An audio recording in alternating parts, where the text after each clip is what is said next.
अगर एक crime thriller movie या सीरीज अच्छी तरह बनाई जाए तो इससे बेहतर क्या हो सकता है। पहले केवल हॉलीवुड को या दूसरे देशों की फिल्मों और सीरीज को अच्छी क्राइम थ्रिलर मूवी होने का तमगा मिलता था, लेकिन अब भारत में भी ऐसी बेहतरीन फिल्में और वेब सीरीज बनने लगी है जो किसी से कम नहीं है। फिर चाहे बात मिर्जापुर की हो या बम्बई मेरी जान की, कुछ ऐसी क्राइम थ्रिलर वेब सीरीज हैं जो हम सभी को देखनी ही चाहिए। आज मैं आपको top 5 crime thriller web series आपके साथ शेयर कर रही हूँ। उम्मीद है कि आपको पसंद आएंगी। नंबर 1, असुर।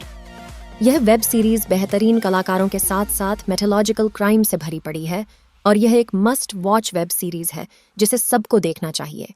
यह फिल्म उन लोगों के लिए थोड़ी डार्क हो सकती है जो लोग पहली बार कोई क्राइम थ्रिलर देख रहे हैं या जो पहले केवल लाइट हार्टेड कॉमेडी या रोमांस मूवी देखते आए हैं। इस सीरीज की स्टार कास्ट में अरशद वारसी, वरुण सोबती, रिद्धि डोगरा जैसे कई बेहतरीन कलाकार हैं। यह शो एक फोरेंसिक यूनिट की कहानी को दिखाता है जो कि एक ऐसे सीरियल किलर को पकड़ने की कोशिश करते हैं जैसे कली का रीइंकार्नेशन माना जाता है। जिस साल ये शो रिलीज हुआ था उसे साल ही बहुत हिट हुआ था और लोग तब से ही इसके सेकंड सीजन का वेट कर रहे थे। फाइनली इसका सेकंड सीजन आ चुका है जिसे लोगों की तरफ से बेहतरीन रिस्पॉन्स मिला है। तो अगर आपने अब तक यह सीरीज नहीं देखी है तो आप इसके दोनों सीजन कर सकते हैं बिंज वॉच। इस सीरीज को IMDb पर 10 में से 8.5 की रेटिंग मिली है। इसका पहला एपिसोड 2 मार्च 2020 को आया था। इसे जियो सिनेमा पर देखा जा सकता है। नंबर 2, दहाड़ सोनाक्षी सिन्हा की OTT डेब्यू थी और इसका premiere Berlin International Film Festival में हुआ था। इस शो में साउथ स्टार विजय वर्मा भी नजर आए हैं। यह series sub inspector Anjali Bhati की कहानी को फॉलो करती है जो कि एक मिसिंग औरत की तलाश में है और केस को इन्वेस्टिगेट कर रही है। जैसे जैसे अंजलि भाटी अपनी इन्वेस्टिगेशन में गहराई से उतरती जाती है वैसे वैसे उसके सामने अलग अलग राज खुलने लगते हैं जो कि उसे सीरियल किलर की ओर ले जाते हैं। इस फिल्म में सोनाक्षी ने बेहतरीन अदाकारी की है, वहीं विजय वर्मा को आप इस शो के विलेन के रूप में देख पाएंगे। यह सीरीज इसी साल 12 मई को प्रीमियर हुई थी। इसे प्राइम वीडियो पर देखा जा सकता है। IMDb पर इस सीरीज को 10 में से 7.6 की रेटिंग प्राप्त है। नंबर 3, पाताल लोक उसे वक्त आई थी जब हम सभी जानलेवा बीमारी कोरोना से घिरे हुए थे और लोग तब OTT का रुख कर रहे थे और इन पर मौजूद वेब सीरीज को देख रहे थे। पर यही एक अकेला कारण नहीं है पाताल लोक के हिट हो जाने का। सुदीप शर्मा ने एक ऐसी सीरीज क्रिएट की है जिसमें न केवल कास्ट परफेक्ट है बल्कि दांतों तले उंगली दबा लेने वाला प्लॉट भी है।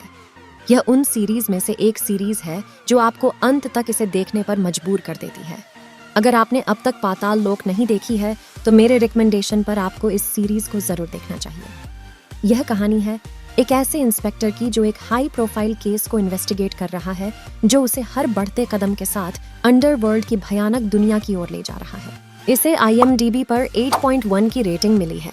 इसका पहला एपिसोड 15 मई 2020 को आया था और इसे प्राइम वीडियो पर देखा जा सकता है। Number 4, Delhi crime. दिल्ली के 2012 के निर्भया कांड पर आधारित यह crime thriller series Delhi police की इन्वेस्टिगेशन को फॉलो करती है। इस सीरीज के 2 सीजन हैं। यह सीरीज एक वेल रिसर्च सीरीज है और एक ऐसी सीरीज है जो आपकी सोच को बदल कर रख सकती है। दिल्ली क्राइम ने एमी अवार्ड जीता था बेस्ट ड्रामा सीरीज कैटेगरी में। यह पहली ऐसी भारतीय सीरीज थी जिसने यह अवार्ड जीता था। इसे नेटफ्लिक्स पर देखा जा सकता है। IMDb ने इसे 10 में से 8.5 की रेटिंग दी है। इसका पहला एपिसोड 12 मार्च 2019 को रिलीज हुआ था। Number 5, breathe. अमित साध और R माधवन को लेकर बनाई गई यह वेब सीरीज एक साधारण आदमी की जिंदगी में होने वाली असाधारण घटनाओं को दिखाती है। एक क्राइम ब्रांच का ऑफिसर जब कई घटनाओं की कड़ियां जोड़ता है तो उसके सामने कुछ ऐसे राज खुलते हैं जो चौंकाने वाले होते हैं। इस सीरीज में दोनों ही मुख्य कलाकारों ने बेहतरीन परफॉर्मेंस दी है। मेरे हिसाब से यह एक बेहद अंडररेटेड सीरीज है। इसे आपको जरूर देखना चाहिए। इसे IMDb ने 10 में से 8.3 की रेटिंग दी है।